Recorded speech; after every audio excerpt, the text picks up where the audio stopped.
Aujourd'hui, le 9 mars 2025. Première lecture. La profession de foi du peuple élu. Lecture du livre du Deutéronome. Moïse disait au peuple: lorsque tu présenteras les prémices de tes récoltes, le prêtre recevra de tes mains la corbeille et la déposera devant l'autel du Seigneur ton Dieu. Tu prononceras ces paroles devant le Seigneur ton Dieu. Mon père était un araméen nomade qui descendit en Égypte. Il y vécut en immigré avec son petit clan. C'est là qu'il est devenu une grande nation, puissante et nombreuse.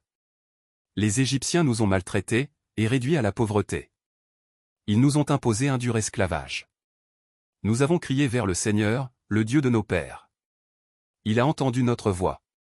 Il a vu que nous étions dans la misère, la peine et l'oppression. Le Seigneur nous a fait sortir d'Égypte, à main forte et à bras étendus, par des actions terrifiantes, des signes et des prodiges. Il nous a conduits dans ce lieu et nous a donné ce pays. Un pays ruisselant de lait et de miel. Et maintenant voici que j'apporte les prémices des fruits du sol que tu m'as donné, Seigneur. Parole du Seigneur. Nous rendons grâce à Dieu. Psaume. Sois avec moi, Seigneur, dans mon épreuve, quand je me tiens sous l'abri du Très-Haut et repose à l'ombre du Puissant. Je dis au Seigneur, mon refuge, mon rempart, mon Dieu, dont je suis sûr. Le malheur ne pourra te toucher, ni le danger, approcher de ta demeure. Il donne mission à ses anges de te garder sur tous tes chemins. Ils te porteront sur leurs mains, pour que ton pied ne heurte les pierres. Tu marcheras sur la vipère et le scorpion. Tu écraseras le lion et le dragon. Puisqu'il s'attache à moi, je le délivre. Je le défends, car il connaît mon nom. Il m'appelle, et moi, je lui réponds. Je suis avec lui dans son épreuve. Deuxième lecture. La profession de foi en Jésus-Christ. Lecture de la lettre de Saint Paul apôtre aux Romains. Frères, que dit l'Écriture?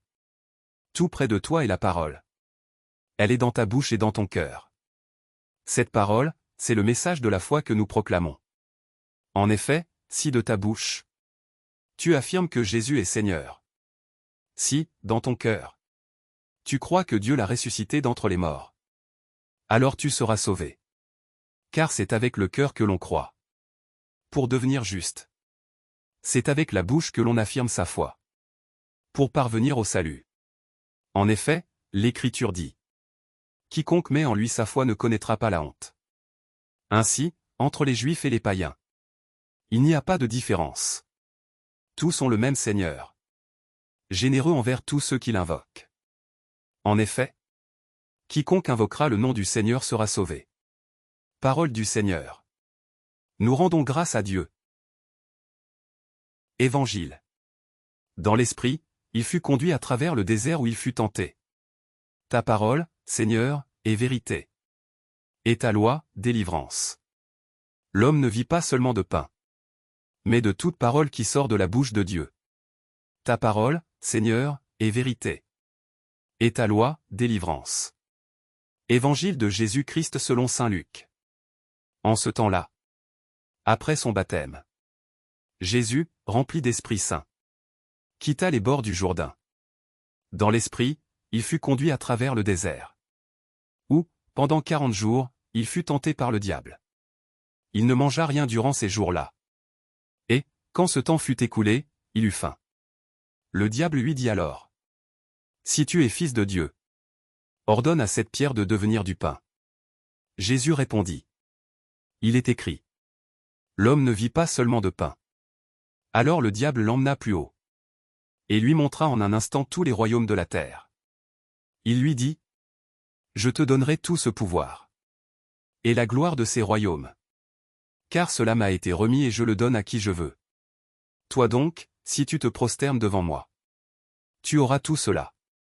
Jésus lui répondit: il est écrit, c'est devant le Seigneur ton Dieu que tu te prosterneras. À lui seul tu rendras un culte. Puis le diable le conduisit à Jérusalem. Il le plaça au sommet du temple, et lui dit: si tu es fils de Dieu, d'ici jette-toi en bas. Car il est écrit, il donnera pour toi, à ses anges, l'ordre de te garder. Et encore, Ils te porteront sur leurs mains. De peur que ton pied ne heurte une pierre. Jésus lui fit cette réponse. Il est dit. Tu ne mettras pas à l'épreuve le Seigneur ton Dieu. Ayant ainsi épuisé toutes les formes de tentation. Le diable s'éloigna de Jésus jusqu'au moment fixé. Acclamons la parole de Dieu. Louange à toi Seigneur Jésus.